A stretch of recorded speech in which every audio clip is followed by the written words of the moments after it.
den Schlaf gemacht. Als Aufsteh hat der Teufel gebracht, fix. Dieser Gramerlohn. In der Früh sperrst du ihn auf, dann sperrst du ihn wieder zu, dann sperrst du ihn wieder auf, dann sperrst du ihn wieder zu.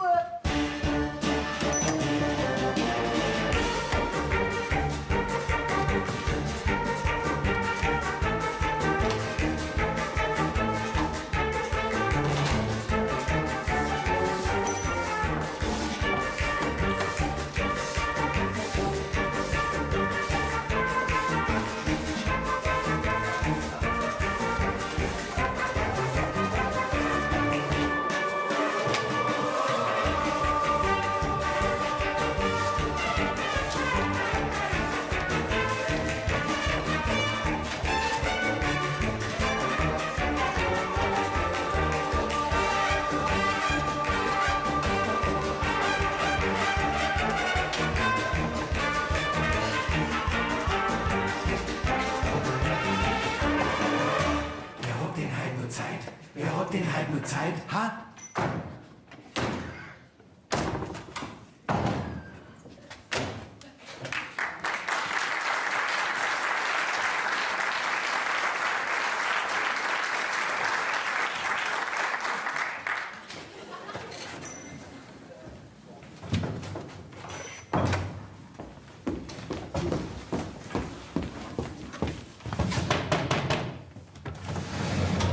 Öffnungszeiten von 8 in der Früh bis Mittag um 12 und Nachmittag von halb 2 bis abends um 6. Ja, voll Depp, gestiegen da! Ja, also ich kann mir das nicht leisten. Aber der Herr Postbeamte, der hat natürlich Zeit, gell? Ich hätte keine Zeit. Muss ja schließlich noch was arbeiten. Figaro, Figaro, Figaro, Figaro, Figaro. Figaro hier, Figaro da, Figaro hier, Figaro da. Mit 1000 roten Rosen geh ich mit dir zum Traualtar. Oh, du liebe holde Schönheit mein, nur mit dir allein kann ich glücklich sein. In deinen Armen steht die Zeit gar still. Nur du weißt, was ich wirklich will. Die Sonne strahlt, der Morgentau. Du bist für mich die schönste Frau. Die Erde bebt, mein Herz entschwebt. Unaufhörlich es die Englein sangen. Unstillbar ist es mein Verlangen. Täglich wächst in mir die Gier. Nach mir. Nach mir. nach dir. Okay. Jeden Tag kommst du mit deinem Schmarrn. Da hab ich schon genug von dir. Wird Zeit, dass du mal was anderes einfallen lässt. Ja, sollte vielleicht einmal was anderes singen aus dem Papier von Sevilla. Zum Beispiel O Sole Mio.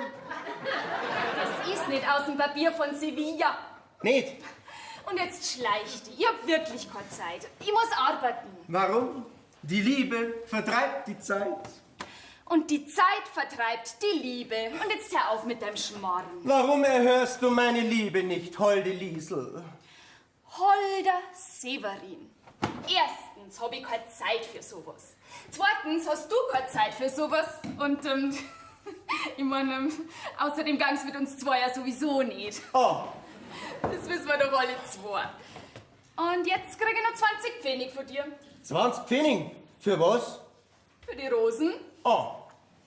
Und jetzt geh an deine Arbeit. Zeit wird's. Es wird die Zeit kommen, da wirst du meine Liebe erhören. Das glaub ich nicht, weil in 50 Jahren bin ich Torrad. Frauen. Soll ein Mensch auf dieser Welt die Frauen verstehen? Aber Gott sei Dank habe ich ja nicht viel zu tun mit ihnen.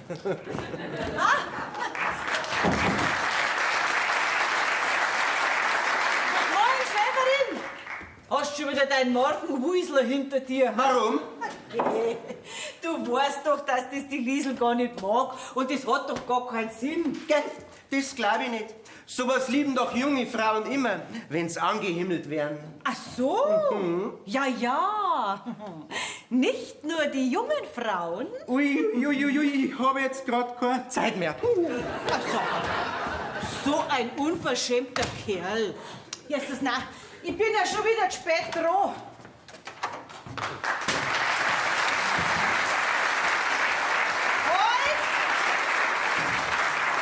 Wo willst denn du hin?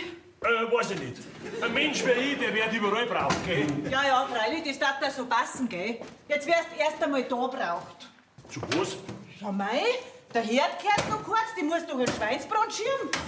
Hast mir du die Kotelett schon ausgelöst, als Kalbsbrat hergerichtet und das Hackfleisch durchdraht? Ich hab jetzt keine Zeit. Ich muss noch Stangeneisen übertragen, Darm waschen, Blut rühren, Würstel abdrehen. Ich hab schließlich heute in der Früh schon geschlacht. Na, was du nicht sagst, ha? Du bist ja ganz ein Fleißiger. Ja, weil jetzt das sowas Besonderes ist für einen Metzger, wenn er schlacht in der Früh. Das möchte ich aber schon meinen. Weil wie ich heute in der Früh schon mein erstes Sau geschlacht hab, ja, da hast du noch grunzt im Bett. Na und schon? Und gestern war ein Sonntag und da war der Stammtisch so lang da. Gesoffen haben's, politisiert haben's und dann haben's gestritten. Und ich bin spät ins Bett gekommen. Ein schöner Sonntag. Und dann hab ich nicht schlafen können, weil du lauter gerunzt hast, als würde die Sau, die was dann später geschlacht hast. Aber heute ist Montag, Zeit vergeht und ich hab keine mehr. Halt da bleibst! Was steht denn heute auf der Speiskarte? Blut und Leberwürst. Was, Blut und Leberwürst? Ja. Geh, da ist doch gar keine Zeit danach. Fällt dir denn da nichts besser sein? Für Blut und Leberwürst gibt's doch keine Zeit. Doch, im Winter. Geh, im Sommer isst man doch keine Blut und Leberwürst. Ja, was mach ich noch jetzt mit meinem Blut? Was mit deinem Blut? Nein, mit dem von der Sau. Hey, machst du halt einen Presssack? Einen weißen. Na, einen schwarzen. Herrschaftszeiten, wer ist denn jetzt eigentlich der Metzger von uns zwei? Ah ja, gute Idee. Hätte von mir sein können, ja. Weißt du was? Da bringe ich noch gleich der Gotenbayerin anüber. Die hat nämlich heute den 70. Was? 70 wird die schon? Ah ja. Mein Gott, na, ja, da haben wir doch erst vor 5 Jahren ihren 65. gefeiert. Na, die Zeit vergeht. Na ja. An einem Alten sieht man, dass man selber nicht mehr jung ist, gell? Ja, da kannst du recht haben. Was, und derer willst du einen schwarzen Presssack schinken? Ja, ganze Stange. Okay, das kannst du doch nicht machen. Zum 70. Geburtstag eine Stange schwarzen Presssack. Okay, das ist doch unromantisch. Aber gut, Was? der Presssack. Halt! Was gibt's denn jetzt dann heute? Wohlwürst. Wohlwürst? Ja, die sind zeitlos.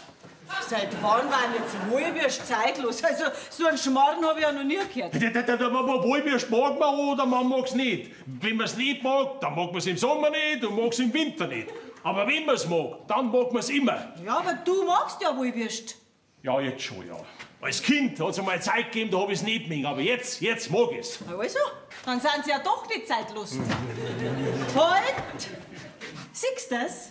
Wenn's jetzt nicht so lang rumgeredet hättest und die Zeit verplempert hättest, dann hättest schon längst die Hälfte von dem gemacht, was ich da angeschafft hätte. Okay, leg mich doch. Was? Ich meine, wenn's Zeit hättest. Ich hab aber keine Zeit.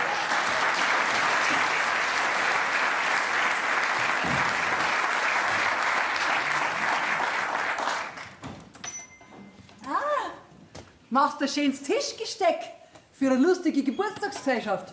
Na, ein Grabgesteck für eine griebige Beerdigung. Wer ist denn gestorben? Der alte Loderbeck von Galling. Was? Der alte Loderbeck, Scaling. Ja, der alte Loderbeck von Galling. Der Kali. Ja, der Kali. Wann ist denn der gestorben? Wie der Schnaufer aufgehört hat. Mei, der Kali. Wer hat denn das für einen Auftrag gegeben? Das sag ich nicht. Ach, geh, das kannst du mir doch sagen. Da ist doch nichts dabei. Ich sag dir doch sonst auch alles. Schau, Kramerin. Aber ich hab einen Blumenladen. Und du hast einen Kramerladen. Und der Kramerladen ist ja wie eine lebendige Zeitung. Also, so ein Schmarrn. Es heißt aber doch, lasst Blumen sprechen. Ja, aber leise. Ja, und außerdem gibt's ja auch Kundengeheimnis. Ja, das hab ich doch auch. Ja, oder meinst denn du, wenn mir eine Kundin was Persönliches oder gar Intimes anvertraut, was gar kein anderer wissen darf, dass ich das dann vielleicht weitererzählen darf? Ehrlich gesagt, ja. Dazu hast sogar dann du Zeit. Gut, dann eben nicht. Diese Kramerin. Ein Kundengeheimnis bei der Kramerin. Das ist ja wie der Briefdaum im Sturzflug. Und da gehört aber noch was hin. Jetzt möchte ich aber doch wissen, wer das für mein Karli bestellt hat. In ewiger Liebe, deine Magdalena. Ja, jetzt schau dir mal dieses Mistviech an. Ja, hat denn die überhaupt keinen Charakter? Nein. Das war so eine schöne Zeit mit meinem Karli. Die Zeit, wenn ich zurück dran kann, das war schön. Nochmal lass er das nicht hin.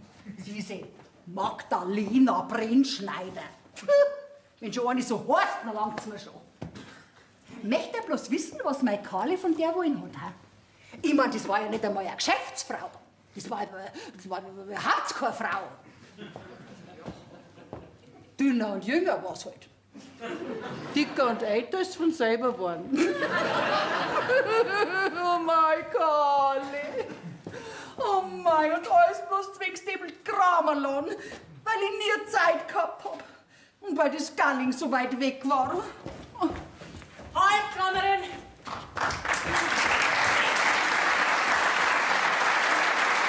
Warte mal. Ich hab jetzt keine Zeit. Ja, den Spruch, den kenn ich schon. Was hast denn du mir das letzte Mal für kreisliche Kartoffel verkauft? Ha? Ich hab gesagt, speckige. Der Herr Graf mag sein Kartoffelsalat nur mit speckige. Und? Ja, dabei hast du mir so mehlige Huhn verkauft. Ja, die waren ja sogar die Kartoffelkäfer zu trocken gewesen.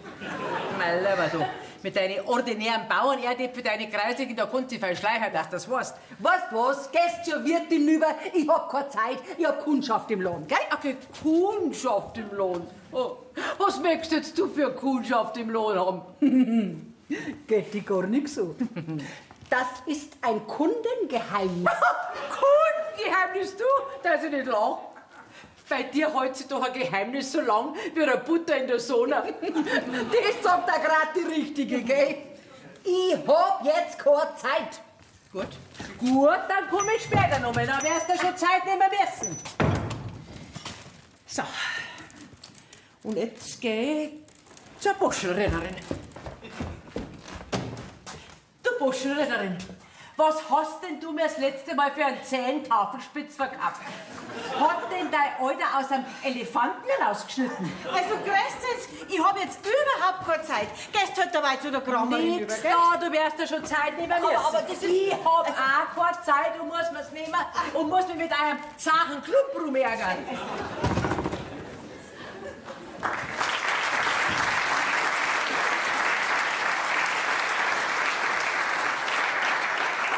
Was? Heute Sonntagsfreibier von 9 bis 11 Uhr. Aber heute ist doch schon Montag. Das steht noch von gestern da. Drum. Jetzt wird mir manches klar. Deswegen war gestern keiner bei mir in der Kirche im Hochamt. Ja, so ein Sauhund, ein Verreckter. Ein Fallott, ein Dreckhami, ein Durchgesächter. Na, wart nur. Die, wenn ich erwisch, du Saubazi, du Gottloser. Ui.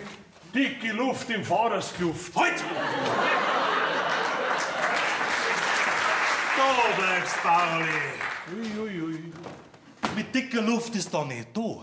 Weil jetzt fliegen gleich ein paar katholische Fäuste. Was ist los? Streck einmal die rechte Backen her. Zu was? Ja, getreu dem Bibelspruch, wer dir auf die rechte Wange schlägt, dem reiche auch die linke da. Matthäus 5, Vers 32. So, jetzt schlagt's ein bei dir. Hey, wie redst du daher, ha? Du als Diener Gottes? Ja, was? Was ist denn das? Das? Ein Schiefer für eine Schwarze. Was da steht, Moni? Wo? Da! Was da steht? Da kannst du nicht lesen. Ich hab mir gedacht, du hast auf Theologie studiert.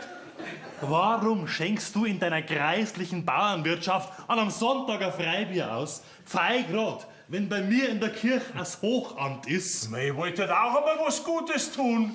In der Bibel steht doch schon geschrieben, du sollst jeden Tag eine gute Tat vollbringen. Drum habe ich das gemacht, das mit dem Freibier. Naja, deswegen hast du das nicht gemacht. Du Lump, du Liederlicher.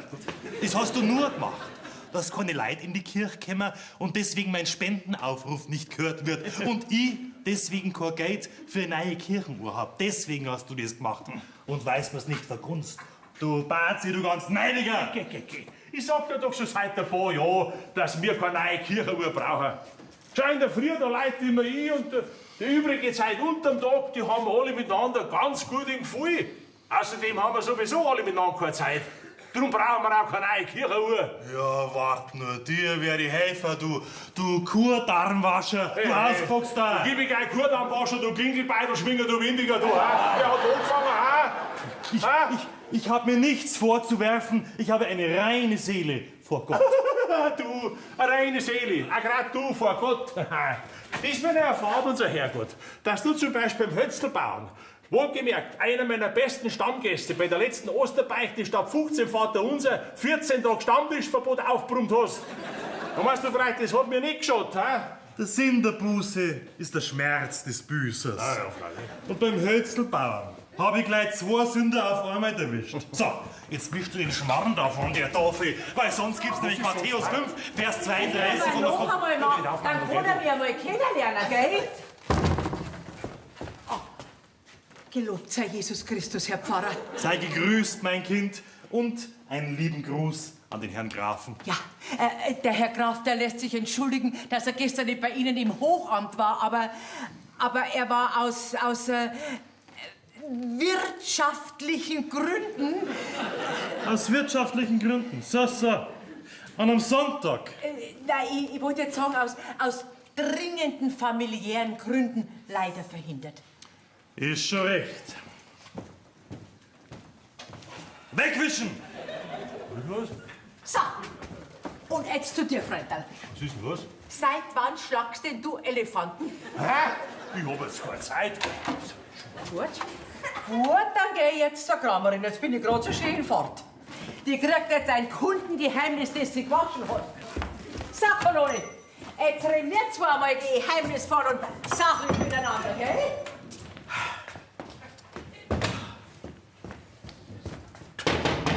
Ja, Hallo, Toni. ja, was gibt's? Ja, Toni, was ist jetzt? Ja, was soll denn sein? Geschlossen ist noch wie jeden Tag um die Zeit. Warum wir spät essen? Ja, das weiß ich jetzt nicht, aber wann kommst du denn heute zum Rasieren? Du bist spät dran. Du, wenn du nicht weißt, wie spät das ist, wie möchtest noch du wissen, dass ich zu spät dran bin? Ja, das sagt mir mein Zeitgefühl. Ah, dein Zeitgefühl. Du, mein Zeitgefühl sagt mir, dass dein Zeitgefühl ein bisschen vorgeht. Ja, das ist ja ganz klar, weil dein Zeitgefühl ja viel langsamer ist als mein Zeitgefühl. So ein Schmarrn. Auf jeden Fall jetzt gerade Zeit zum Rasieren. Ja, ich habe meine Briefe noch gar nicht austragen. Ja, das ist doch jetzt wurscht. Ja, dir vielleicht, aber mir nicht. Vor dem Brief austragen habe ich einfach keine Zeit. Geh, keine Zeit. Ja. Du und keine Zeit, geh weiter. Du hast doch die meiste Zeit von uns alle. Haha, mei, das ist wie bei den Geidigen, weißt?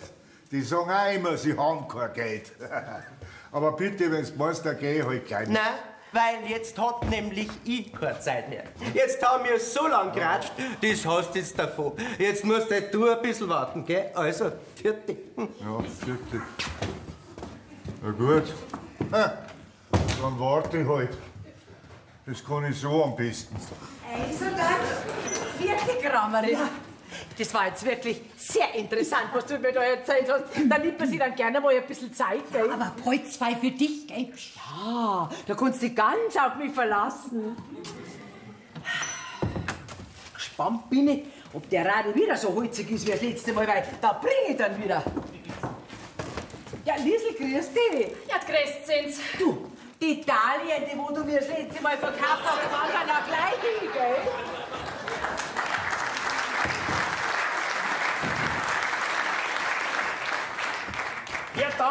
Bertha, ich komm gleich wieder, gell? Wo willst denn du hin? Ich hab was Dringendes zu erledigen. Sozusagen ein zwischenmenschlicher Gegenschlag. Verstehst? Na, Ja, das hab ich mir schon gedacht, ja. halt! Hast du schon wieder eine Lumperei im Sinn? Eine Lumperei? Ja. Wie kommst du denn da drauf? Jetzt tu nicht so scheinheilig, gell? Da, schreib mir lieber die Tafel. Alter, dafür hab ich jetzt keine Zeit. Mir passiert's jetzt. Zwischenmenschlicher Gegenschlag. Ha, aber wenn er so geschwollen daherredet, hat er eine neue Lumperei im Sinn. Vierte Liesel. So. Und jetzt kommt der Bader dran. Grüß dich, Bader. Ich hätte jetzt Zeit. Aber nicht, dass du mir wieder so eine Himmelfahrtsfrisur machst wie beim letzten Mal, gell? Lass dich überraschen.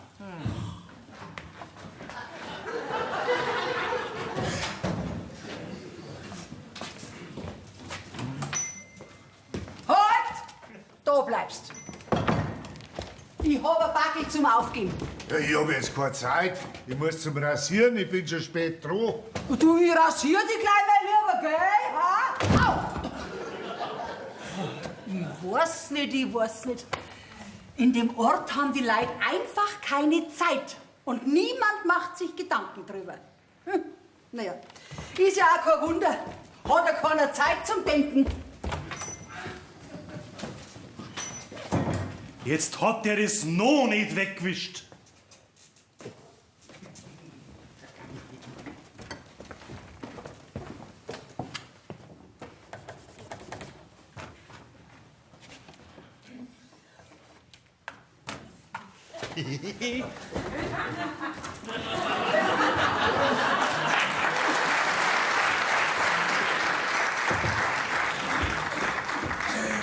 Bertha, ich hab die Frühstückssemmeln für heute.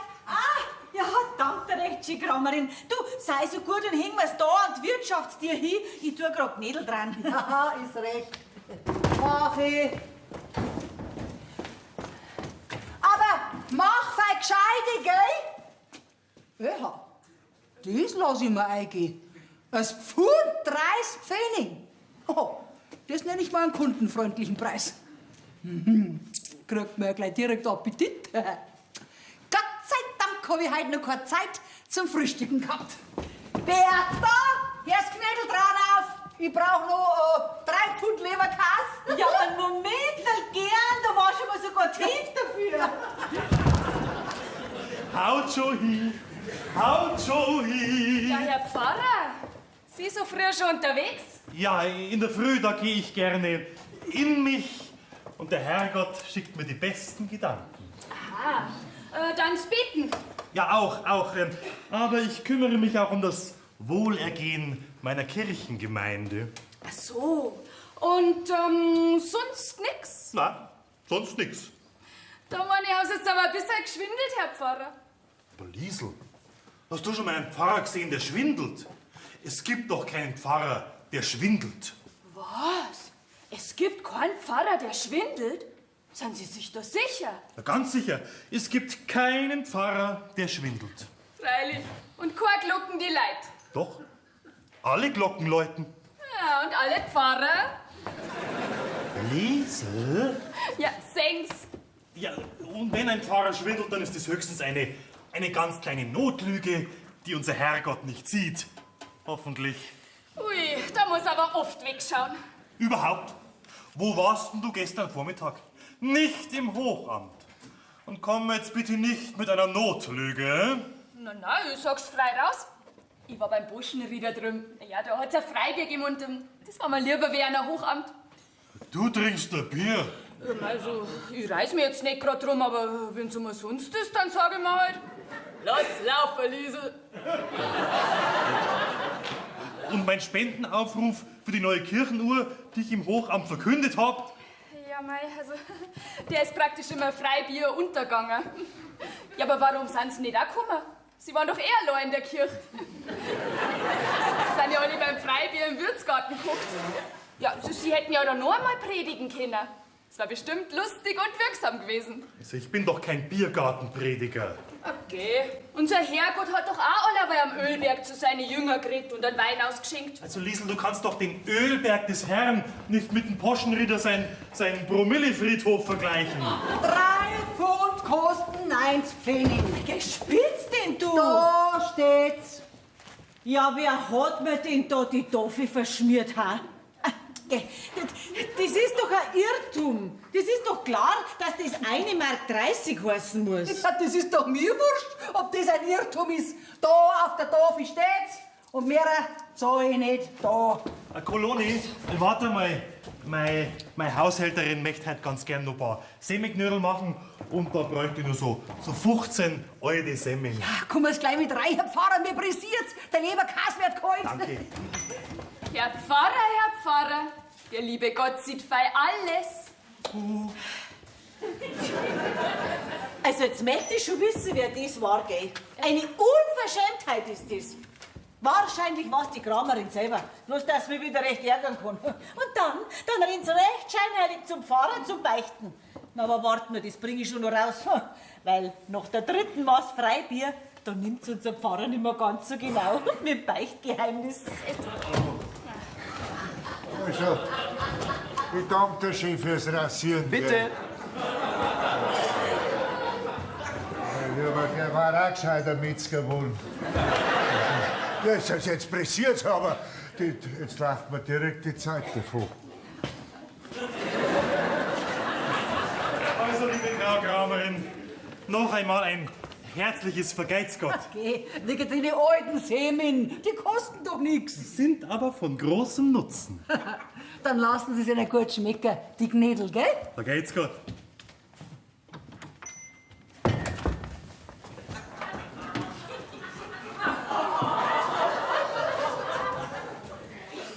Großer Gott, wir loben dich. Herr, wir preisen deine Werke. Ja, da. Ich war jetzt wieder da. Ja, sag einmal, warst jetzt du tatsächlich beim Fischen? Nicht direkt, nein. Glaubst du, dass du dafür hast nachher schon Zeit, gell? Jetzt geh her da. Da tun wir jetzt wenigstens einmal die Semen da rein. Dafür habe ich jetzt keine Zeit. Oh, halt einmal. Nein, ich habe jetzt einen wichtigen Termin bei unserem Friseur und Bartmacher. Wo der Waschel, ich war jetzt da. Vom Scheitel bis zum Unterkinn schick macht dich der Severin. Hallo Paulchen. Na, komm rein. Ja. Pass auf, Frau Severin, heute machst du bei einem Bart ein bisschen kurz, ein bisschen elegant, gell? Und dann hätte ich noch ganz gern eine jugendliche Frisur. Du, gell, ich bin kein Friseur und kein Wunderheiler, gell? Und jetzt, husch, auf Stühlchen. Sag einmal, ja, hat man denn die jetzt lauter alte Semen verkauft? Na, wart. Du Wirtin, mach jetzt keinen Fehler. Ich hab jetzt keine Zeit. Kramerin, geh mal raus da. Irgendwann hat die Gaudi einen Kropf, gell?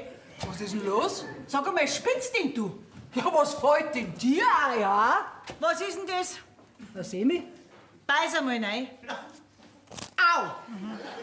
Eine alte Semi. Und warum, bitteschön, verkaufst du mir lauter alte Semen, ha? Ich hab dir doch keine alten Semen verkauft. Nein, da in die Sackerl hab ich da vorhin die frischen Semen da an die Tür hingehängt. Zuerst stehst du mir 3 Pfund Leberkäse für 90 Pfennig ab. Mein Lieber, das hast du ja sauber eingefadelt, gell? Und dann darfst du mir noch alte Semen verkaufen. Ja, sag einmal, die nimmst du mir sofort wieder zurück. Sonst betritt ich deinen Laden nie wieder, gell? Den alten verhaut denkt wie da den Kreislichen. Wie sagst du zu meinem Lohn, ha? Ja, was putzt denn du ein mit deinem alten Wursthautfriedhof, ha? Ja, ich geb dir gleich einen Wursthautfriedhof. Aber das ist Ja, das wäre ein bisschen sehr. Platz weg jetzt da, Herrschaft, noch mit rein da. Ich muss dich doch noch fertig rasieren und deine Haare, die sind doch auch noch ganz los. Ja, halt einmal auf. Herrschaftszeiten. Sag einmal, was ist denn da los? Kann man sich nicht einmal in Ruhe Zeit nehmen und ganz gemütlich einmal zum Friseur gehen? Sie hat mir alte Semen verkauft. Hab ich nicht? Jetzt ist einmal eine Ruhe. Alle! Was ist das? Ein Goldfisch. Das weiß ich, dass das ein Goldfisch ist. Und ein schöner dazu. Aber wie? Kommt der in meinen Weihwasserkessel? Das weißt doch ich nicht. So, das Postamt ist jetzt geöffnet. Ruhe! Pauli, diesmal bist du zu weit gegangen. Der Goldfisch im Weihwasserkessel ist eine Schändung meines Gotteshauses. Jedes Lebewesen ist doch ein Geschenk Gottes, oder? Den lasst du jetzt aus dem Spiel. Weil jetzt verzeih ich dir was. Seit 2 Jahren sabotierst du mit deinen Lumpereien meine Spendenaufrufe. Wir sind das einzige Dorf im ganzen Landkreis, das keine Kirchenuhr hat. Und ihr Freibierzuzler, unterstützt ihn auch noch. Aber ihr werdet euch nur wundern, weil blöd ist er nicht, euer Pfarrer. Ja, Herrschaft Boder, was ist denn jetzt? Der hat jetzt keine Zeit.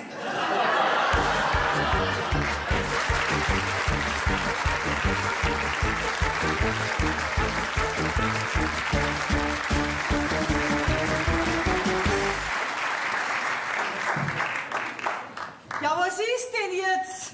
Jetzt warte ich schon bald eine halbe Stunde. Ich muss doch wieder rüber in die Wirtschaft. Ich muss einen Schweinsbraten aufgießen. Lass der Zeit, da kommt gerade ein Telegramm. Und das braucht seine Zeit. Was? Ein Telegramm? Ja, aber das geht doch schnell. Aber nicht, wenn's von weit her kommt.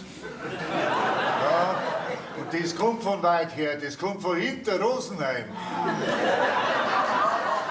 Ja, dann könnten wir uns ja vielleicht dabei die Zeit miteinander vertreiben. Was meinst du, Liesl? Ich? Eine Zeit? Vertreiben. Mit dir? Wir? Ja, ich könnte zum Beispiel wieder ein Liebeslied singen. Nein, ich hab mich vom letzten noch nicht ganz erholt. Ja, dann könnte ich dir vielleicht sagen, was da in meinem Backel drin ist. Das interessiert mich nicht. Oh, aber dann kannst du mir ja vielleicht du sagen, was du da in deinem Backel drin hast. Das geht dir nix an. Warum möchtest du denn eigentlich nicht die Zeit mit mir vertreiben, Liesl? Zeit vertreiben. Mit dir. Weißt du, Zeit vertreiben mit dir. Das ist ja so sinnlos, wie wenn ein Blatter da zu dir zur Dauerwelle kommt. Wie du wieder geschert bist heute. Typisch Frau. Ich bin nicht geschert. Ja, habt ihr's jetzt nachher bald? Ja, was ist denn jetzt? Ich muss wieder rüber. Mein Schweinsbraten brennt an. Der Schweinsbraten ist mir wurscht. Ja, da bin ich auch gespannt, wenn du heute Mittag zum Essen kommst. Ob er dir dann auch noch wurscht ist. Ja, du, jetzt bin ich aber noch im Dienst. Und Dienstzeit ist keine Freizeit und keine Mahlzeit. Also. Aber jetzt ist dann gleich soweit. Entschuldigung, mir pressiert's, ich hab keine Zeit. Ja, Ja, meinst denn du, mir pressiert's nicht? Sag ihr, sie soll sich gefälligst hinten noch stehen. Die Wirtin hat gesagt, du sollst dich gefälligst hinten noch stehen. Und dieser Meinung schließe ich mich an. Ah, ich brauch doch bloß ein paar Briefmarken. Aha. Und das Bagel da, brauchst du so viel, hä? Tust du das dann da gleich rein, oder wie, oder was? Ja, das kann ich doch dabei aufgeben, währenddessen, dass der die Briefmarken sucht. Nix da hinter stehen, wir warten auch schon lang genug. Husch, husch. Schuppenzähler, Danischer. So, Leute, jetzt geht's her, jetzt geht's Schlag auf Schlag. Die Warterei hat jetzt ein Ende, jetzt kommt ja jeder dran. Werdet mal schauen, wie schnell der Bläschelton sein kann, wenn's auf Mittag zugeht. Ja, jetzt tu weiter. Ja. Wirtin? Ja? Halt, du bist die Nächste. Also, was brauchst, was kann ich für dich tun, sag's frei raus. Die Post ist dir stets zu Dienst. Also da jetzt den Brief, den muss ich aufgeben und für meinen Mann muss ich einen abholen, der müsste schon da sein. Na, da ist keiner da. Das gibt's nicht, der muss da sein. Der ist vom Amt. Nix da, das Amt bin ich. Gerät, du kannst schmarren. Es gibt ja auch noch andere Ämter, nicht? Ja. Zum Beispiel das Landratsamt. Ja, der Brief, der kommt vom Landratsamt. Ja, es ist aber keiner da. Also, Aber bitte, wenn's meinst, ich komm gern noch mal alles durchschauen. Nein, bitte nicht. Weißt du was, ich komm dann Nachmittag noch mal vorbei. Ist recht. Da geht's aber dann auch nicht schneller. Musst dich halt wieder hinterstehen. Ja. So, der Nächste. Ja, also, Toni, da schau her. Ich hab da ein kleines Backerl. Ja, das geht ja gar nicht durch. Auwe, auwe, auwe, auwe. Das schaut mir ganz nach einem Sperrpaket aus. Ja, und? Ja, das ist teuer und dauert. Ja, dann lasst's mich vor, meinen Sie's kleiner. Nix davor lasse ich grundsätzlich gar niemand, weil die Zeit, die habe ich gar nicht, gell? Mein Gott, dann mach's halt später fertig, dem sei Sperrpaket. Ja gut, ausnahmsweise. Da stellen wir's hinter die Tür hin. Du, aber das muss für heute noch raus, gell? Ja, ja. Nicht, dass man es dann da hinter der Tür vergisst, gell? Du, was ist denn da eigentlich drin? Hoffentlich keine lebenden Tiere, die sind nämlich anmeldepflichtig. Warte, ich hab da im Formular. Nein, nix. Da sind Perücken drin. Was? Für die schöne Münchnerin. Schmarrn, schöne Münchnerin. Lockenwickler fürs Altersheim sind drin. Woher weißt denn du das? Ich hab die Adresse gelesen. Oh, typisch, Frau. Erst neugierig sei, dann schnappig. Ja, das kennen Sie doch. Hört's einmal zu, dass was weitergeht. Rufmarken ist drauf, die Adresse und einen Absender kann man lesen. Brauchst das bloß noch annehmen. Ohne Wenn und Aber. Siehst du, das geht einmal schnell, das gefällt mir. Ja, wo ist jetzt mein Stempel? Wo hab jetzt ich meinen Stempel hin? Ah, da ist er ja. Du, was ist denn da eigentlich drin? Ein Storbwitzelsamen. Aha. Was? Ja, für dich. Weißt, dieser neugieriger Kerl. So, Dramarin, jetzt bist du dran. Ja. Was brauchst, was kann ich für dich tun? Sag's frei raus. Die Post ist dir stets zu Dienst. Ja, endlich. Also pass auf. Folgendes. Dieses Backel da, das muss... Kramerin, gut, dass ich dich da heraustriff und du gerade Zeit hast. Ich hab aber heute keine Zeit. Kramerin, schnell. Ich brauche dann Butter. Okay, ausgerechnet jetzt, wo ich endlich dran bin. Ich brauche aber dringend einen Butter. Ich muss noch kochen. Der Herr Graf wartet auf mich. Also meinetwegen. Dann komm mit. Schauen wir einmal. Oh, Jesus Maria. Ja, hat er dieses Licht. So, da ist jetzt der Butter. Also, Du, weil du gerade dabei bist, einen Puderzucker brauche ich noch. ein Puderzucker. Ja, also. Weißt du, ich mache nämlich heute für den Herrn Grafen einen Kaiserschmarrn.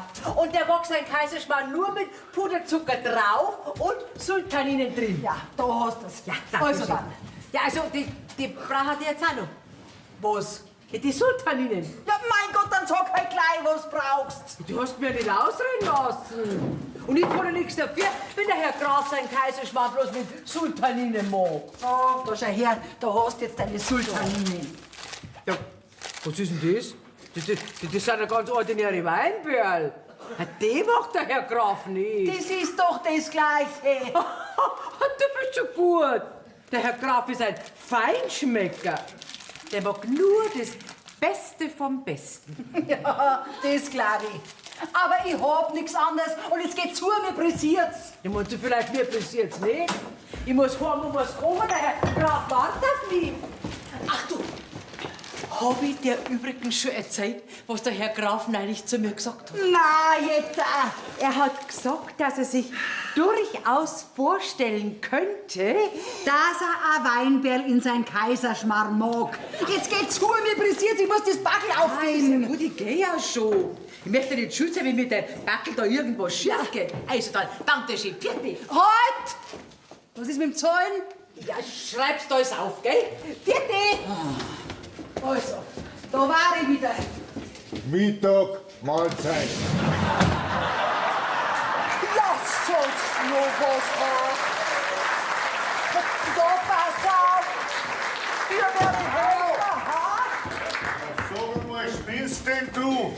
Was ist denn da drin? Ziegelsteiner! Das Porto zahl ich später.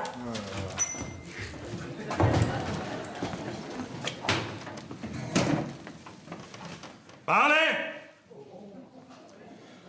Pauli! Ja, gleich, ich komm gleich. Na, du kommst sofort, sonst kracht's. Ja, ist ja schon recht. Gelobt sei Jesus Christus. Brauchst du Verstärkung? Kannst du sparen? Unser Herrgott kann dir jetzt auch nicht helfen. Ist was passiert? Ja, da. Erstens und zweitens. Was ist denn das? Schadenersatzforderung. Veterinär Dr. Weißmüller, Tierarztkosten. Ja. Der letzte Scherz war ja wirklich sehr gelungen. Ach so. Meinst du das mit dem Goldfisch aus deinem Vorgarten? Nein, aus dem Weiher, das meine ich. War lustig, gell? Ha? Ja. Es war aber nicht irgendein Goldfisch. Das war der Petrus. Der Petrus. Den habe ich mir immer ganz anders vorgestellt. Ich red doch nicht so Saublätter her. Ich red von meinem Petrus, meinem dienstältesten und besten Goldfisch, den du, herzloser Metzgerwaschel, in meinen Weihwasserkessel reingeschmissen hast. Für einen Goldfisch ist doch ein Weihwasser nichts anderes, wie bei uns eins, sagen wir mal, in einer Fassel mit Starkbier reinfallen darf. Aber doch nicht, wenn bloß noch so wenig drin ist. Jetzt halt mehr nicht. Beinahe war mal der Sofa. Der Sofa, der Goldfisch. Okay. Ich mein, beinahe war er erstickt, weil bloß noch so wenig Wasser drin war. Dann habe ich einen Tierarzt geholt und wir haben ihn reanimiert. Auf dem Altartisch. Mit den Flossen und so. Ne? Und Mund-zu-Mund-Beatmung. Ja, und das sind die Kosten 24,50 Mark. Mund-zu-Mund-Beatmung bei einem Goldfisch, du spinnst doch ein bisschen. Ja. Und die Summerer ist meine Haushälterin. Hätte bald der Schlag getroffen, bis sie ins Becken reinlangt und der Petrus nach ihr schnappt. Die Resi freut sich doch, wenn einmal jemand neu schnappt. Also jetzt halt. Jedenfalls haben wir die auch reanimieren müssen. Auch Und auch. Mund-zu-Mund-Beatmung bei der Resi, ja. Und das hat auch noch was gekostet. Ja, das kostet was. Und du hast das gemacht? Nein, der Tierarzt, Manni. Weißt du was? Ja. Nimm deine Rechnungen wieder mit, ich zahl's nicht. Und wenn du das nächste Mal kommst, dann lass dir was anderes einfallen, was Besseres. Wenn du wieder ein Geld brauchst für deine Kirchenuhr. Vierte. Da kannst du dich drauf verlassen. Es werden noch andere Zeiten kommen. Mein ist die Rache, spricht der Herr. Entschuldigung.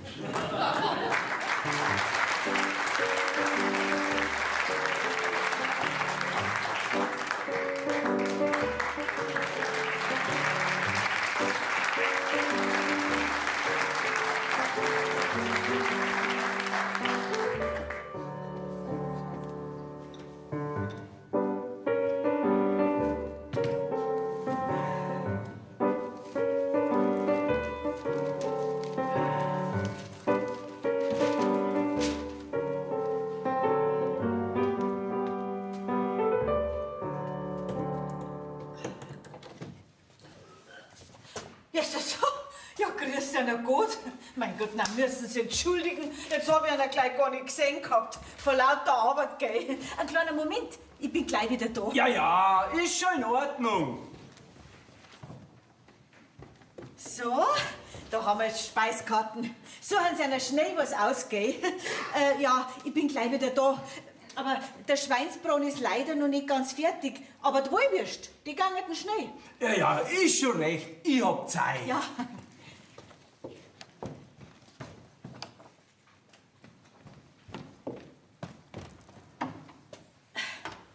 Und? Haben Sie schon was gefunden? Na, Sie bringen mir zuerst einmal langsam und in aller Ruhe ein Bier. Eine schöne, halbe Dunkels. Ja, gleich. Lassen Sie einer ruhig Zeit. Es pressiert nix. Ja, ja. So, haben wir schon. Jetzt schauen Sie her.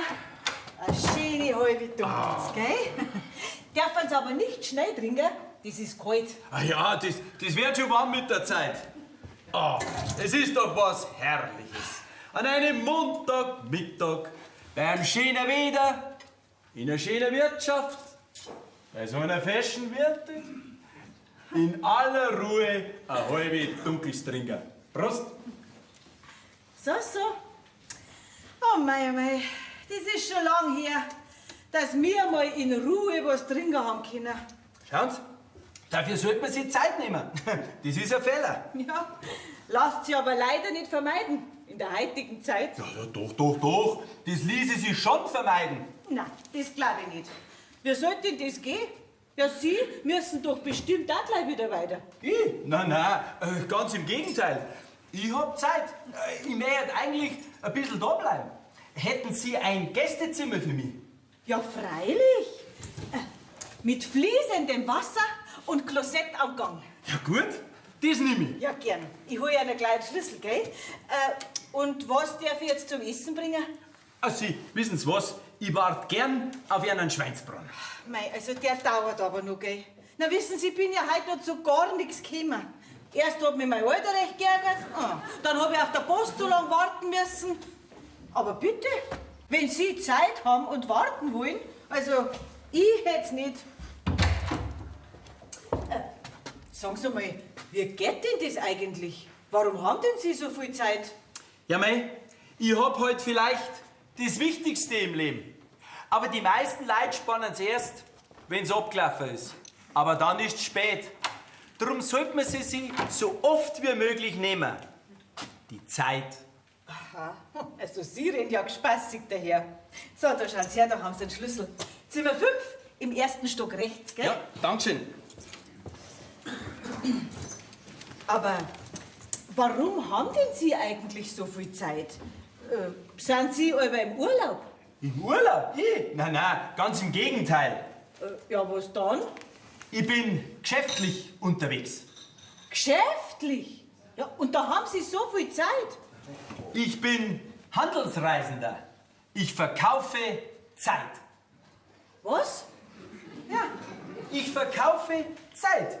Für Leute wie Sie, die selber keine haben, bin ich genau der Richtige. Sie können bei mir eine Zeit kaufen. Zeit kaufen? Das gibt's doch nicht. Na, also, ich glaube schon, dass wir jetzt ein kleines bisschen auf den Arm nehmen. Hm? Na, wir leben in einer modernen Zeit. Ja, und da gibt's alles. Und weil die Menschen heutzutage immer weniger Zeit haben, ist die Nachfrage sehr groß. Ja, darum kann man sich dann bei mir eine Zeit kaufen. Aha, also, sowas habe ich ja noch nie gehört. Na schauen Sie, Zeit ist geworden. Ja, ich muss jetzt aber wieder weitermachen, weil ich hab keine Zeit.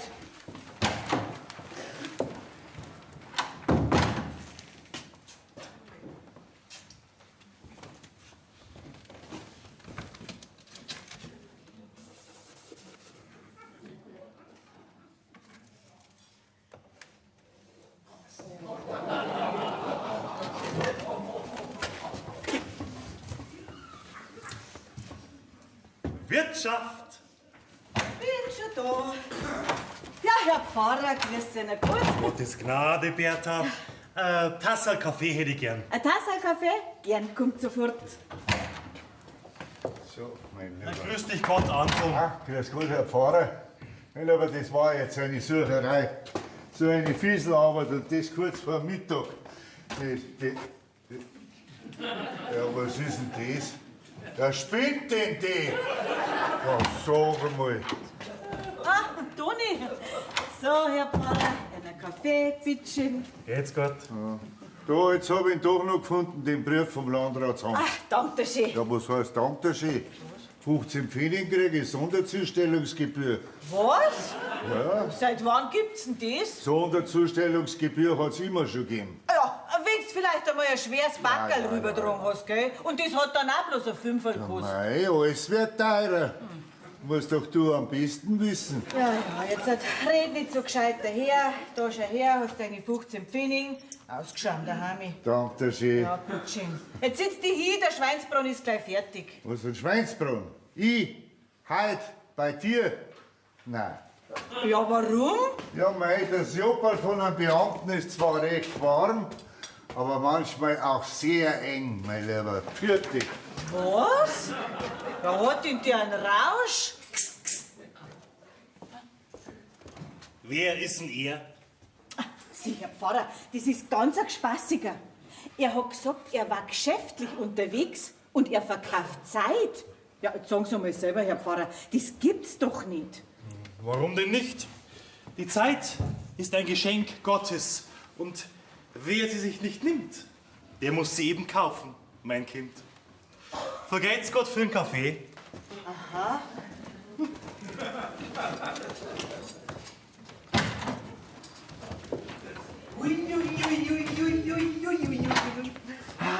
Jetzt ist es aber ganz schön spät worden. Jetzt freu ich mich auf einen schönen, frischen Schweinsbraten. Jetzt hat's es. Jetzt nimmt's es von den Lebendigen. Die Zeit rennt halt wieder dahin, mein Lieber. Ich meine, die wäre gar nicht mehr fertig heute. Nein. Ja. Gut, dass ich dich triff. Du hast heute in der Früh das Rasieren nicht gezahlt. Ah ja. Weil meine Alte wieder so rumbläht hat, gell, bei der alte Feuerwehrsireне. Na, schau her. Was? Ja. Ein 50er. Ja, wie immer halt, nicht? 1,50 Mark. 50. Aber 50 spitzt du? Ja, mei, alles wird teurer. Aber da fragst du am besten deine Frau. Die konnte das alles sehr erklären, gell? Und jetzt zahlen. Da hast du das. Alles Abschneider. Danke. Halt, langsam. Was ist denn heute mit deinem Schweißbrand? Friseure sind keine Millionäre. Der Brückenwirt hat auch einen guten Schweinsbrand. Fertig. Ja. Ich kann mich selber auch rasieren. Vor der Waschel ausgeschämt. Mei, da ist ja der Brief. Bertha, warum sagst du nicht, dass der Brief da ist, auf den ich schon so lange warte? Was ist denn? Das gibt's ja nicht. Das darf ja nicht wahr sein. Das spinnt er doch, ha? Ja, was hast du denn mit dem Brief? Ja, das ist die Baugenehmigung für unser Sudhaus. Ja und? Ja, dann freu dich doch. Ja, pass mal auf. Diese Baugenehmigung wird unter der Maßgabe erteilt, dass die Erschließung des Grundstückes nicht wie beantragt über das Grundstück Flurnummer 423, sondern über das Grundstück Flurnummer 434 erfolgen muss. Darf doch nicht wahr sein. Der Antragsteller möge sich beim Eigentümer des Grundstückes Flurnummer 434 um eine entsprechende Dienstbarkeit bemühen. Ja. Ist jetzt das sowas wie ein Wegerecht? Nein, dass ich mit dem Wasser und mit dem Strom überkomme, verstehst du? Gezeichnet G. Gallinger Amtsrat. Gallinger, den Gallinger, den kenne ich gar nicht. Ja, aber was heißt jetzt dann das? Was das heißt? Das ist jetzt einmal Baugenehmigung fürs neue Sudhaus vom Wohlwollen vom Eigentümer vom Grundstück mit der Flurnummer 434 abhängt. Und weißt du, wem das Grundstück mit der Flurnummer 434 gehört? Na? Ein Pfarrer. Ja. Musst halt wieder ein bisschen was schmieren. Also, wirst halt ein bisschen was zahlen müssen. Es geht mir nicht ums Zahlen, mir geht's ums Anbetteln, verstehst? Jetzt schrei halt nicht so. So nicht. Ja, siehst doch, dass wir einen Gast haben. Was haben wir? Wer war denn hier? Gestatten Karl Gustav Zeidelhack, genannt der Wecker-Karli. Handelsreisender in Sachen Zeit. Hä? Ja, ich verkaufe Zeit an Leib wie Sie, die selber keine haben. Ja, weißt du, Mo, er hat mir das schon erklärt, gell? Und weißt du, es ist doch auch wirklich so, dass wir keine Zeit haben. Ja. Herr Wecker, wie geht denn das jetzt dann eigentlich genau mit dem Zeitkaffer? Ja, setzen Sie eine doch einmal her. Ja. Das ist ganz einfach. Ach so? Also, passen Sie auf. Sie kennen bei mir jede Art von Zeitkaffer. Lebenszeit, Jugendzeit, Arbeitszeit, Mahlzeit, Hochzeit, Freizeit, gute Zeit, schöne Zeit, schwere Zeit, harte Zeit, Bußzeit, Teilzeit, Schonzeit. Nicht mehr lieferbar sind im Moment Eiszeit und Steinzeit.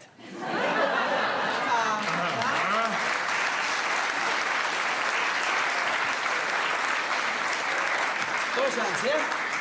Da habe ich ein paar wunderbare Kataloge und da können Sie Ihnen das jetzt einmal alles in Ruhe anschauen. Und ich gehe dabei auf mein Zimmer, weil, seien Sie mir nicht böse, die Garzeit von Ihrem Schweinsbronn, die war sogar mir zu lang. Ja. Aber ich isen dann gern heute Abend. Auf Wiederschauen. Bis später. Bis später.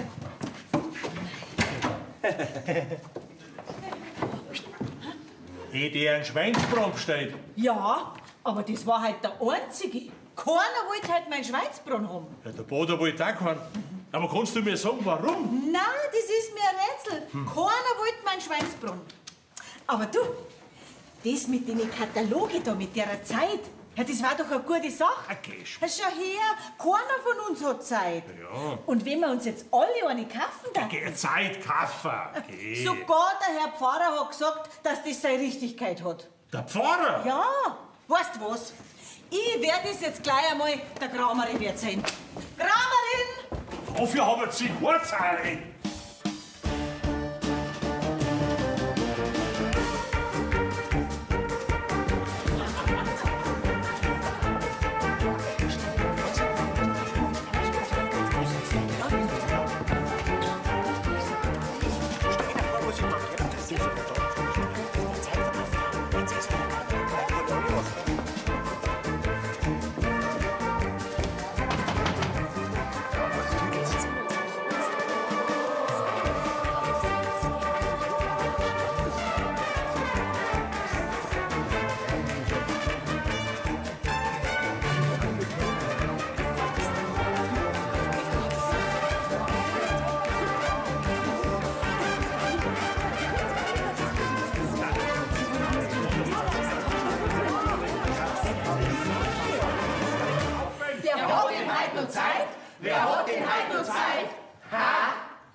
Da schau her, Wirtin. Da habe ich ganz frische Frühstückssemen für dich, gell?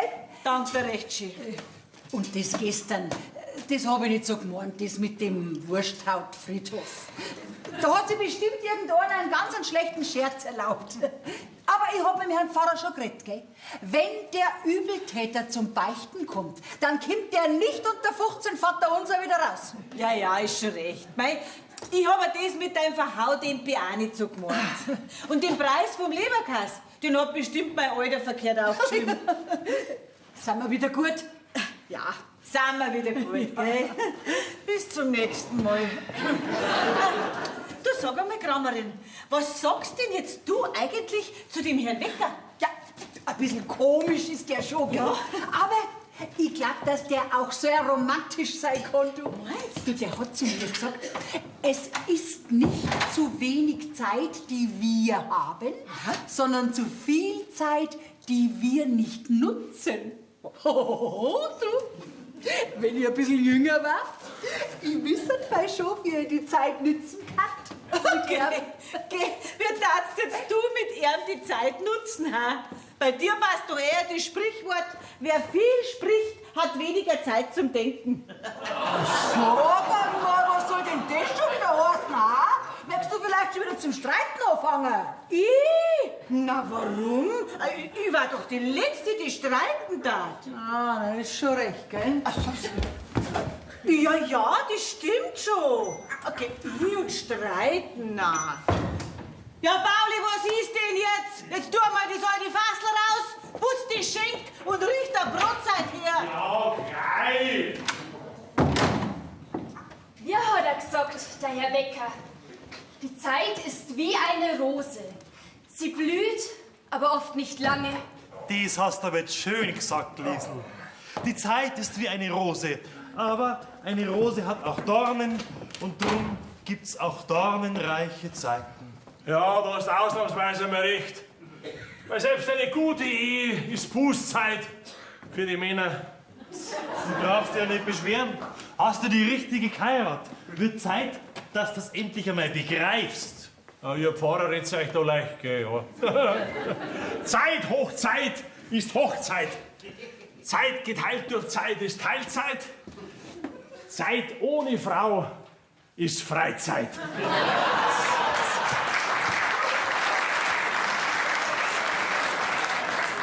So ein unromantischer Würstelbuffet. Dein Wort in Gottes Ohr. Morgen, Liesl. Guten Morgen, Herr Wecker. Und? Wie geht's Ihnen, Fräulein Liesl? Ganz gut. Das, was Sie da gestern alles über die Zeit erzählt haben, das war vielleicht schon interessant. Dürfen die da heute mal zu Ihnen kommen? Sie dürfen jederzeit zu mir kommen. Gut, dann komme ich nachher gleich zu Ihnen rüber. Ich muss vorher bloß noch ein paar Kaktus umpflanzen. Ja, ja, ist schon recht. So, jetzt schauen Sie her. Jetzt lassen Sie es ja noch gut schmecken, gell? Ein schöner, saftiger Schinken.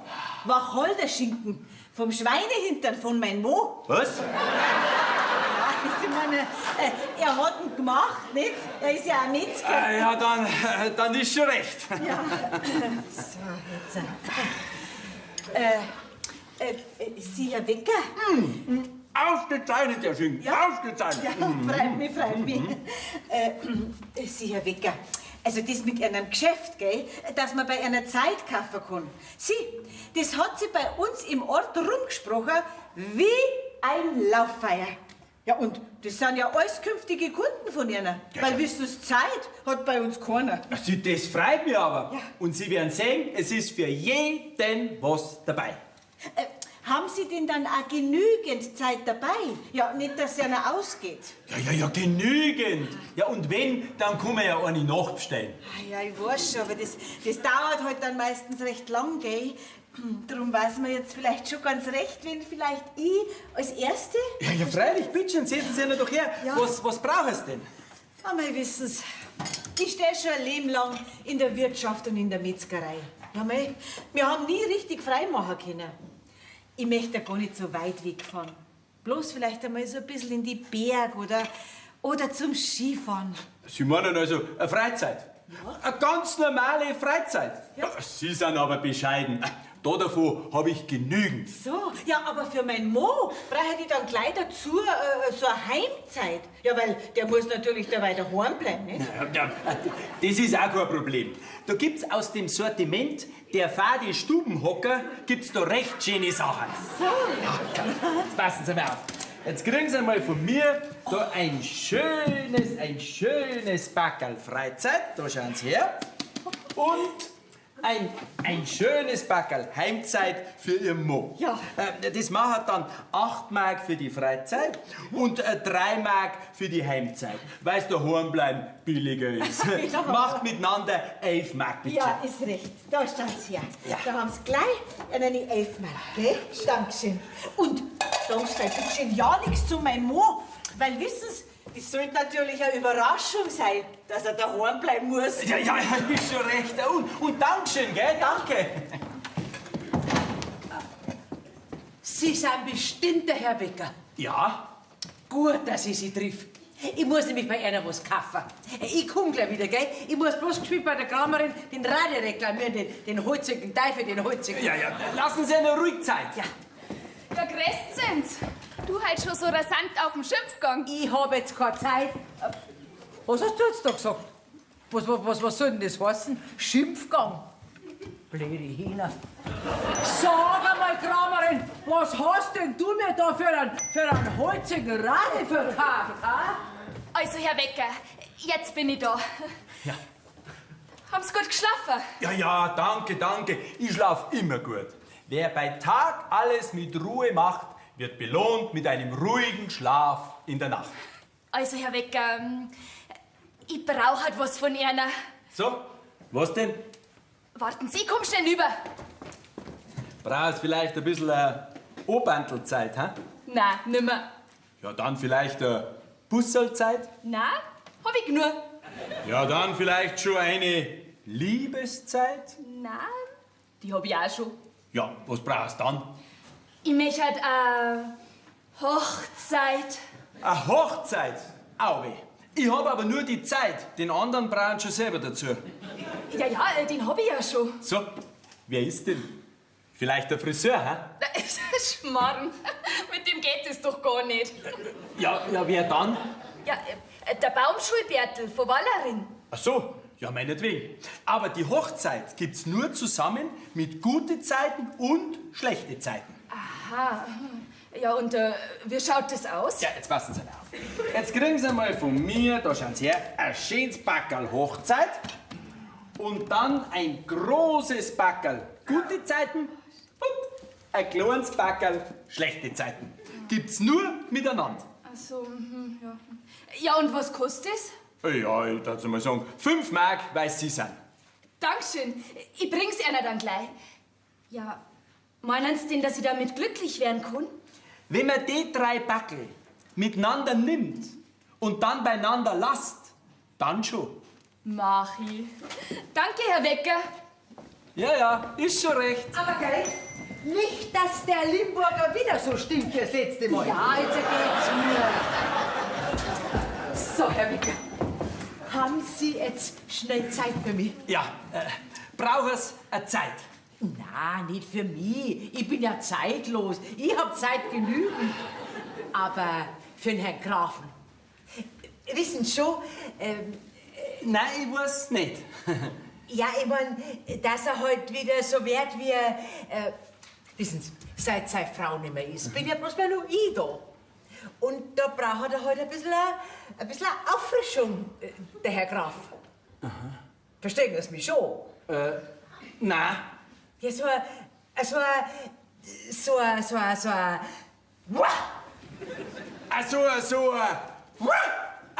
Sie meinen eine Sturm- und Drangzeit? Ja, jetzt haben Sie mich verstanden. Na Gott sei Dank, Zeit ist ja wohl. Da schauen Sie her. Da hab ich einen wunderbaren Katalog. Da können Sie einer was raussuchen. Darf ich da mal reinschauen? Ja, freilich. Also, Herr Wecker, also, Sie sind mir vielleicht einer. So, komm mal. Oder vielleicht das. Na, das glaube ich, das der Backer da jetzt nicht mehr, der Herr Graf. Oder vielleicht das? Was? Das? Wirklich? Ja, warum nicht? Ja, ich meine, alles zu seiner Zeit. Was soll jetzt das heißen? Naja, Sie sind auch schon ein paar Tage auf der Welt, oder? Schon, aber es heißt doch auch, die Zeit bringt auch Erfahrung. Tja, ja, was nehmen wir jetzt da, gell? Da ist jetzt guter Rat teuer. Ja, kommt Zeit, kommt Rat. Aber schauen Sie mal her. Wie war's denn damit? Das war eine leicht patinierte Sturm- und Drangzeit mit durchaus passablen Glanzzeiten. Gut, dann nehme ich die. Ach gut, das hat die Artikelnummer. Was schon. Da schauen Sie her, Bitte schön. Das machen dann 15 Mark, bitteschön. Was, so teuer? Ja, Sturm und Drang ist teuer, Zeit ist Geld. Ja. Macht ja auch nix. Ist ja für den Herrn Grafen. Ja. So, danke schön, Herr Röcker, und auf Wiederschauen. Ja, und viel Spaß mit Ihrer Zeit. Ja, danke. Hoffentlich stinkt der Limburger jetzt nicht direkt in meine Sturm- und Drangzeit nieder. Herr Wicker. Haben Sie es? Ja. Haben Sie meinen Schinken schon probiert? Also, ausgezeichnet, ausgezeichnet. Nix vielleicht noch eine Tasse Kaffee? Nein, danke schön, ich hab genügend. Danke. Sie haben genügend, ja. Also, Herr Wicker, weil Sie jetzt gerade allein waren, also ich hätte da schon Interesse an einer Zeit. So, und an was hätten Sie da gedacht? Ja, also, Aber doch hoffentlich nicht an irgendeine wilde Zeit. Hä? Ich mein, in Ihrem Alter. Nein. Ich denke da schon an ganz was anderes. Ja, aber doch nicht hoffentlich an eine Gehzeit. Was? Ich meine eine Fremdgehzeit. Also ein Nebenausstünderl. Na, die Zeiten, die sind vorbei. Nein, ich bin treu wie ein Zündholz. Ja, bin flammig nur an meiner eigenen Schachtel, ja. Herr Wicker, wissen Sie.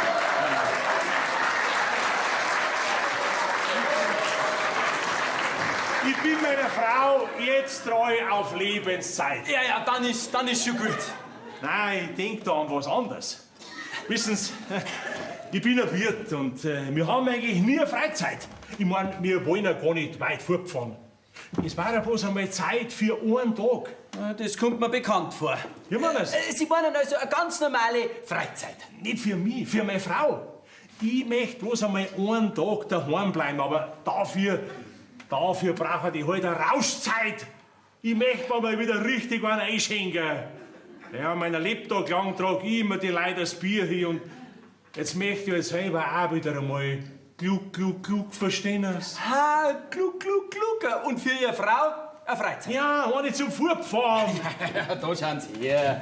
Da kriegen Sie jetzt einmal von mir da eine wunderbare Freizeit für Ihre Frau. Die macht 8 Mark. Und dann haben wir für Sie auch eine wunderbare Rauschzeit. Die macht 3 Mark. Weil er daheim billig ist, der Rausch. Wunderbar. Wo schauen Sie her? Da haben Sie es. Dankeschön, gell? Ja. Aber, hey, Ja, freilich. Psst. oh, das passt. Oh, du meine Rauschzeiterli, du.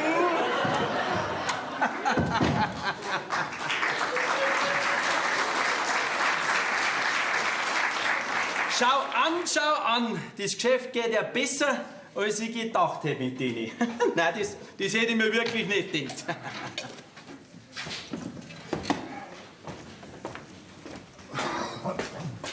Was? Gut, dass ich einer sehe. Sie, sagen Sie mal, haben Sie Zeit? Ja? Das ist gut, ich auch. Ich muss nämlich was besprechen mit Ihnen. Ja. Sie sind doch Zeitverkäufer, nicht wahr? Ja, und ich bin ein Beamter. Und ich meine, der Beamte an sich hat ja recht viel Zeit, gell? Und da habe ich mir jetzt gedacht, ich könnte ein bisschen was von meiner Zeit verkaufen. Kaufen Sie auch Zeit? Nein, ich verkaufe nur Zeit. Ich mache keinen Ankauf. Ach so. Ich kann dir höchstens, wenn Sie bei mir eine sinnvolle Zeit kaufen, ein bisschen eine verplemperte Zeit in Zahlung nehmen. Ja, verplemperte Zeit habe ich keine. Ja, dann kommen wir zwar leider nicht ins Geschäft. Ja. Naja, ich werde schon losbringen, meine Zeit. Vielleicht mache ich eine Brotzeit draus.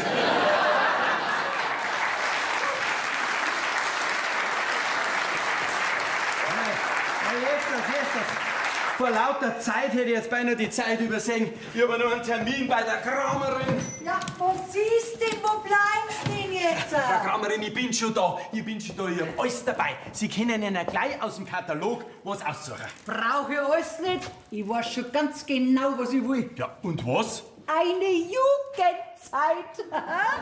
Ich möchte es mal wieder so richtig krachen lassen. Der früher ein bisschen mehr sein davon, gell? Aber Frau Kramerin, eine gute Wahl. Ich habe alles dabei. Dann kommen wir es nur gleich rein. Vergiss nicht.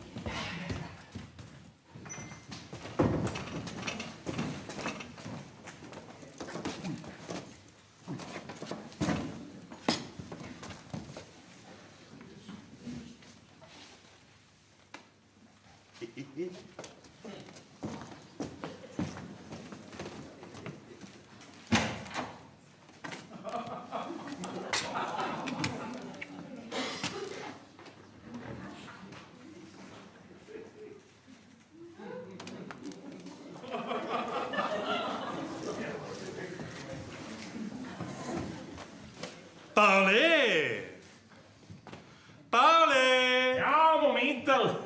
Ich zapf grad an, ein bisschen dauert's noch, gell? Ja. So, Frau Kramerin. Also dann wünsche ich viel Freude mit Ihrer Jugendzeit. Ich werde sie genießen, diese schöne Jugendzeit, in vollen Zügen. Ach, danke. Ach, die schöne Jugendzeit, sie kehrt zu mir zurück. Juhu!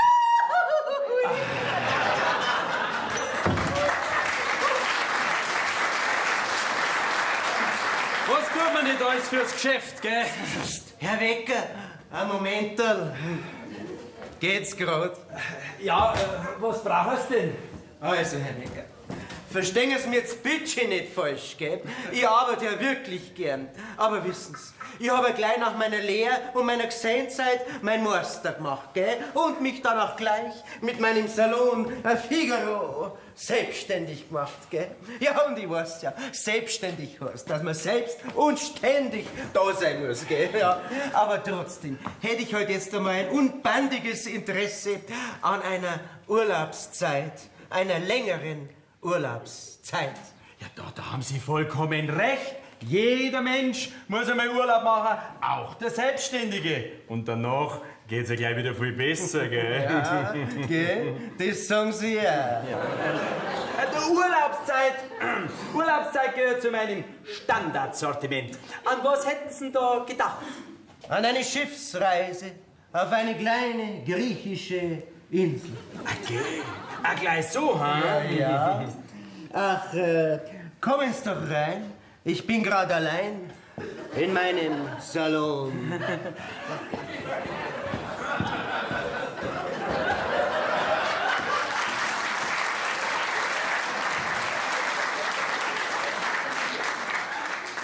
Pauli! Ja, gleich, Moment, da dauert's noch. Geh, Bertha, geh du noch aus der Fahrer weg, was bestellen. Ich hab jetzt keine Zeit. Ah ja, gut, dann geh halt hinaus, geh. Bin schon da. Ja, sag einmal, spitzt denn du, ha? Ja, sag einmal, was meinst denn du, was du machen kannst, ha? Was, du kannst dir alles erlauben, ha? Ja, das darf doch nicht wahr sein. Ja, die wäre Helfer, da. Deine Frau sagt, du brauchst eine Dienstbarkeit von mir. Eine Dienstbarkeit für mein Grundstück. Ach so, ja, das war jetzt ein guter Witz, gell? Guter Scherz war das, ja. Siehst du, das mag ich so an dir, weil du immer so zu Scherzen aufgelegt bist. Und das war ein ganz besonders guter, gell? Magst du ein Bier? Gern. Ja. Bertha, schenk mal 2 Bier ein. Ja, gleich. Ja, also weißt du, das mit der Dienstbarkeit, also die Dienstbarkeit, warte mal, ich hol schnell ein Bier da. Da red's es leichter, gell? Ja, danke schön. Danke schön, Bertha. Wunderbar, gell? So. Ja, weißt du, die Dienstbarkeit, die war für mich schon wichtig, ja. Naja, wegen dem Sudhaus, weißt du, und das braucht ja, sonst war auch keine Brauereierweiterung möglich, nicht? Mein Gott, die Zeiten sind immer die besten, nicht wahr? Man muss mit der Zeit gehen, verstehst du? Also, ja. Ein Freibier. Es ging ja bloß um ein paar Meter. Mir gang's nur um die Neukirchenuhr. Du kannst doch die Kirchenuhr nicht bei einer Dienstbarkeit in einen Topf schmeißen. Theoretisch nein, praktisch ja. Wie das? Wie meinst du denn das? Ich denke da zum Beispiel an eine größere Spende deinerseits. Und in Zukunft solche Lumpereien wie Sonntagsfreibier, wenn ich in der Kirche das Hochamt habe. Oder Flöhe im Beichtstuhl. Oder Rizinus im Messwein. Künftig unterlasst. Ja, das könnte man schon machen, ja. Ich war da nicht so was, gell. Was tut man nicht alles zur Dienstbarkeit? Wie man es braucht, ja. Ja, gell. Aber, gell, die ganze Kirche zahle ich nicht. Da bin ich ausnahmsweise mal ganz deiner Meinung. Prost, Pfarrer. Prost, Wirt.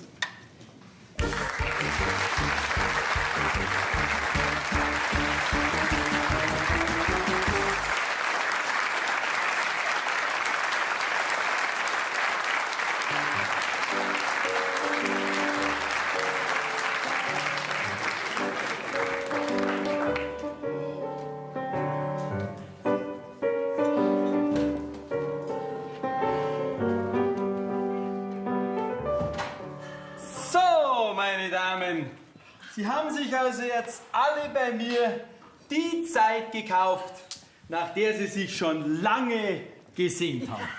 Und jetzt werden wir das einmal ausprobieren, wie das ist, wenn Sie genügend Zeit haben. Und dann sehen Sie ja gleich, dass ich kein Zeitscheißer bin und dass das alles mit rechten Dingen zugeht.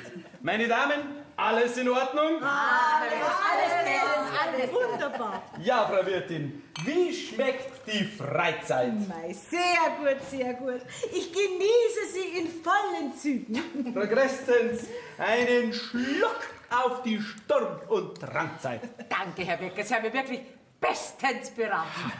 Frau Kramerin, zum Wohl. Auf die Jugendzeit. Ach, die schöne Jugendzeit, sie kehrt zu mir zurück. Grotschis. Zum Wohl, meine Damen. Zum Wohl. Auf die künftigen Zeiten. Auf die Freizeit. Prost. Sag mal, was hast denn du eigentlich für ein Gewand? Oh.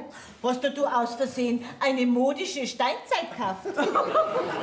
Da ist jetzt gerade die richtige. Also, du schaust jedenfalls aus wie ein abgestürzter Rokoko-Engel. Spinnst doch nicht so. Wie wäre denn schon ausschauen? Wie eine künftige Gräfin heute. Ach, was, Gräfin? Ja. Der Herr Graf hat nämlich zu mir gesagt, dass er mir später mal sein Schloss vererben wird. Oh. Und da kaufst du, blöde Kuh, nur eine Sturm- und Drangzeit für einen Grafen. Da dauert's ja noch ewig. Da wird der Schnabel sauber trocken bleiben. Da wird sich dann der Herr Graf in seiner Sturm- und Drangzeit bald um eine fesche Junge schauen. Das habe ich mir auch überlegt. Und habe beim Herrn Becker die Sturm- und Drangzeit umgetauscht. In eine Schlusszeit.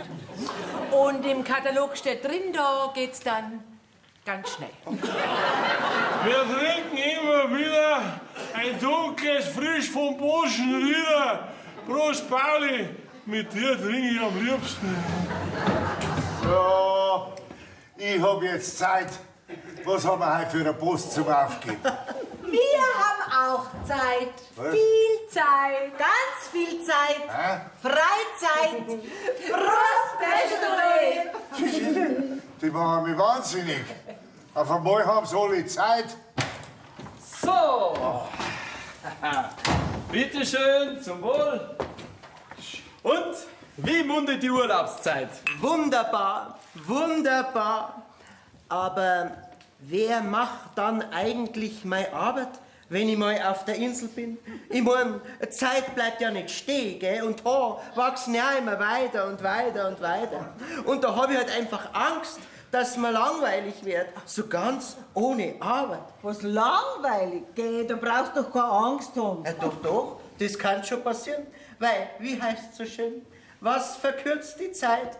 Tätigkeit. Was macht sie unerträglich lang? Müßiggang. Vielleicht hast du ein bisschen zu viel Urlaubszeit gekauft, aber du kannst gern wieder nicht zurückgeben. Also ich geb mal nichts zurück von meiner Jugendzeit, gell? Weil schön ist die Jugendzeit. Prost, Prost. Ja, ich gebe von der Schlusszeit von Herrn Grafen auch nichts zurück, weil ich hab eh nicht so viel gekauft. Trink fröhlich, alle Geschirre nieder. Ein dunkles Frisch vom Boschen wieder. Prost, Pauli. Und? Wie geht's am Brautstrauß? Ja, wird schon. Ja, alles braucht seine Zeit. Die Vorbereitungszeit ist ja die schönste Zeit. Aber dann kommt ja erst die allerschönste Zeit. So, meine Damen, es wird aber mit der Zeit kommen, wo ihr keine Zeit habt. Und dann habt nämlich ich keine Zeit. Weil jede Art von Zeit vergeht. Und auch eine schöne Zeit, die ist wie der Fisch. Du kannst das nicht halten. So, und jetzt gehe ich Brotzeit machen. Zum Brückenwirt. Schauen's, meine Damen, der Postbote war immer stolz drauf, dass er genügend Zeit hat. Ja, und jetzt ist er natürlich neidig, dass auch Sie dank mir genügend Zeit haben. Aber für mich ist jetzt leider die Zeit gekommen, Abschied zu nehmen. Oh! Ja, aber passen Sie auf, genießen Sie die Zeit, denn plötzlich ist sie abgelaufen und man kann sie nicht mehr zurückholen. Wir müssen also aufpassen, dass wir die Zeit in Zukunft nicht vertreiben, verbrauchen, verplempern. Oder die Zeit vertrödeln, vergeuden, vergessen. Oder die Zeit verschlafen, vertun, versäumen. Oder die Zeit vermissen, verschenken oder auch verkaufen. Ja, die Zeit arbeitet für uns, manchmal aber auch gegen uns. Ja, Herr Wecker. Komm ich weiter ohne Mieder. Ein dunkles Frisch vom Boschen rüber. Prost, Pauli. Ah, je. Der Pauli ist auch noch da.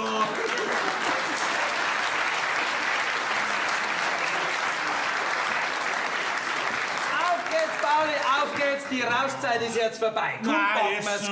Komm. Doch. Gib halt noch eine kleine Verlängerung. Nein, jetzt. Ja, ein bisschen noch eine Draufzeit. Weißt du, ich habe 3 Mark gezahlt dafür. Ja, aber schau, alles hat ein Ende. Nur die Wurst hat 2, weißt du, ich bin ein Metzger, gell? Ja. Aber schau, ich hab da so eine lange Raufzeit gekauft. Ich hab ja schon wieder so einen Durst. Ich hab ja nur Geld. Bloß nur eine kleine Draufzeit auf meine Saufzeit. Nein, jetzt ist Auszeit, jetzt geh weiter. Ganz eine kleine Gurkenzapfel brauche ich bloß. Na schau, jetzt nimmst du schon ins Vollbad, ein warmes, das tut dir gut. Geh weiter, Pauli, komm. Und dann lege ich mich nieder, gell? Ja. Aber vorher trinke ich noch ein Maß von Burschen rüber. Ja.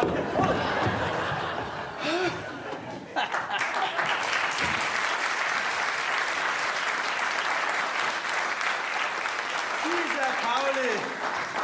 Pauli, ein rechter Sauhund bist schon. Hättest mir nicht zutraut, gell? Ja, du warst ja in der Schule aber schon ein großer Komödiant. Ja, wie man's nimmt. Aber das war schon eine besonders große Lumperei. Ja, was heißt da Lumperei? Ja, du bist doch bei unserem letzten Klassentreffen auf die Idee gekommen. Ja, die meine war das nicht. Aber dir hat's gleich gefallen. Ja, freilich war ich gleich begeistert.